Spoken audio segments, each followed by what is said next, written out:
بسم اللہ الرحمن الرحیم۔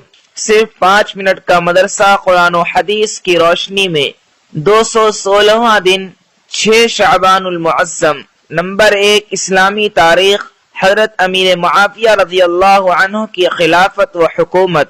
حضرت امیر معاویہ رضی اللہ عنہ سے حضرت حسن رضی اللہ عنہ نے صلح کر کے سن 41 ہجری میں خلافت آپ کے سپرد کر دی، اور حضرت حسن رضی اللہ عنہ کے لیے 10 لاکھ درہم سالانہ وظیفہ مقرر کر دیا۔ اس سال کو تاریخ عرب میں عام الجمعہ کا نام دیا گیا ہے۔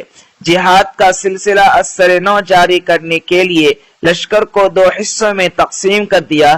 ایک حصے سردی کے موسم میں جہاد کرتا اور دوسرا تازہ دم حصہ گرمی کے دنوں میں مصروف جہاد رہتا۔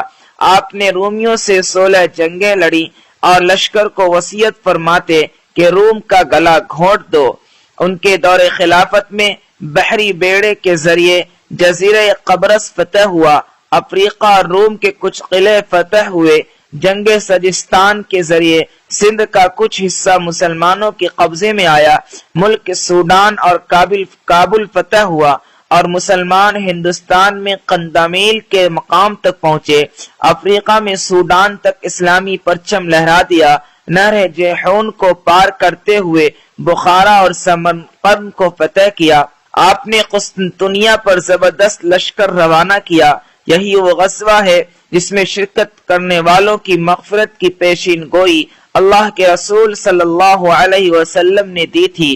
حضرت امیر معاویہ رضی اللہ عنہ نے ایک کامیاب حکمراں کی حیثیت سے بحری فوج تیار کی۔ مصر و شام کے ساحلی علاقوں میں جہاز سازی کے کارخانے قائم کیے۔ 1700 جنگی جہاز رومیوں کا مقابلہ کرنے کے لیے تیار کرائے۔ اس کے علاوہ اور بہت سارے کارنامے انجام دیے جو تاریخ کے صفحات میں موجود ہیں۔ نمبر 2، حضور صلی اللہ علیہ وسلم کا معجزہ۔ اس امت کے بارے میں پیشین گوئی۔ رسول اللہ صلی اللہ علیہ وسلم نے فرمایا، تم لوگ ہو بہو ان لوگوں کے طریقوں کی پیروی کرو گے جو تم سے پہلے گزرے ہیں، یہاں تک کہ اگر وہ ایک جنگلی جانور سوسمار کے سوراخ میں گھسے ہوں گے تو تم بھی اس میں گھس جاؤ گے۔ لوگوں نے عرض کیا، یا رسول اللہ، پہلے آدمیوں سے یہود و نصارہ مراد ہیں؟ رسول اللہ صلی اللہ علیہ وسلم نے فرمایا، اور کون؟ خلاصہ، آج ہم لوگ یہود و نصارہ کی کتنی پیروی کر رہے ہیں یہ کسی کو بتلانے کی ضرورت نہیں، امت کے احوال سے بالکل ظاہر ہے۔ نمبر 3، ایک فرض کے بارے میں۔ اللہ ہی مدد کرنے والے ہیں۔ قرآن میں اللہ تعالیٰ فرماتا ہے، اللہ تعالیٰ ہی زندگی و موت دیتا ہے، اللہ تعالیٰ کے علاوہ کوئی کام بنانے والا اور مدد کرنے والا نہیں ہے۔ خلاصہ، ان باتوں پر ایمان لانا ہر ایک مسلمان کے لیے فرض ہے۔ نمبر 4، ایک سنت کے بارے میں۔ گھر سے نکلتے وقت کی دعا۔ رسول اللہ صلی اللہ علیہ وسلم نے فرمایا، جو شخص اپنے گھر سے نکلتے وقت یہ دعا پڑھے تو اس سے کہا جاتا ہے ہر چیز کے شر سے تیری حفاظت کر دی گئی اور شیطان اس سے دور بھاگ جاتا ہے۔ دعا یہ ہے، بسم اللہ توکلت علی اللہ لا حول ولا قوت الا باللہ۔ ترجمہ، میں اللہ کا نام لے کر اور اسی پر بھروسہ کرتے ہوئے گھر سے نکلتا ہوں، نیک کام کرنے کی قوت اور گناہوں سے بچنے کی طاقت اللہ ہی کی طرف سے ہے۔ نمبر 5، ایک اہم عمل کی فضیلت۔ یتیم کی پرورش کرنے والا۔ رسول اللہ صلی اللہ علیہ وسلم نے فرمایا، میں اور یتیم کی پرورش کرنے والا جنت میں اس طرح ہوں گے۔ آپ صلی اللہ علیہ وسلم نے اپنی شہادت اور بیچ کی انگلی سے اشارہ کر کے فرمایا، یعنی جس طرح یہ دونوں انگلیاں قریب قریب ہیں اسی طرح میں اور دونوں قریب ہوں گے۔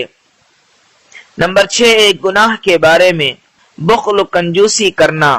قرآن میں اللہ تعالیٰ فرماتا ہے، جو لوگ خود بھی کنجوسی کرتے ہیں اور دوسروں کو بھی کنجوسی کرنا سکھاتے ہیں اور جو کچھ اللہ تعالیٰ نے اپنے فضل سے ان کو دیا ہے اس کو چھپاتے ہیں، اور ہم نے ایسے نافرمانوں کے لیے ذلیل کرنے والا عذاب تیار کر رکھا ہے۔ نمبر 7، دنیا کے بارے میں۔ دنیا کی چیزیں یہی رہ جائیں گی۔ قرآن میں اللہ تعالیٰ فرماتا ہے دنیا کی یہ ساری چیزیں دنیاوی زندگی میں ہی برتنے کے لیے ہیں، آخرت میں یہ سب کام نہیں آئے گا، اور آخرت کی جو نعمتیں آپ کے رب کے پاس ہیں وہ پرہیزگاروں یعنی دین پر چلنے والوں کے ساتھ خاص ہیں۔ نمبر 8، آخرت کے بارے میں، قیامت میں لوگ کہاں ہوں گے؟ ام المؤمنین حضرت عائشہ رضی اللہ عنہا نے رسول اللہ صلی اللہ علیہ وسلم سے دریافت کیا جس دن پہلی مرتبہ سور پھونکنے سے سب زمین و آسمان ٹوٹ پھوٹ جائیں گے پھر دوبارہ بنائے جائیں گے تو اس دن لوگ کہاں ہوں گے؟ رسول اللہ صلی اللہ علیہ وسلم نے فرمایا پل صراط پر ہوں گے۔ نمبر 9، طب نبوی سے علاج، تلبینہ سے علاج۔ حضرت عائشہ رضی اللہ عنہا بیمار کے لیے تلبینہ تیار کرنے کا حکم دیتی تھی اور فرماتی تھی کہ میں نے رسول اللہ صلی اللہ علیہ وسلم کو فرماتے ہوئے سنا کہ تلبینہ بیمار کے دل کو سکون پہنچاتا ہے اور رنج و غم کو دور کرتا ہے۔ فائدہ، جو کو کوٹ کر دودھ میں پکانے کے بعد مٹھاس کے لیے اس میں شہد ڈالا جاتا ہے جسے تلبینہ کہتے ہیں۔ نمبر 10، نبی صلی اللہ علیہ وسلم کی نصیحت۔ رسول اللہ صلی اللہ علیہ وسلم نے فرمایا دنیا میں اس طرح رہو جیسے کوئی اجنبی پردیسی رہتا ہے یا راستہ چلتا مسافر۔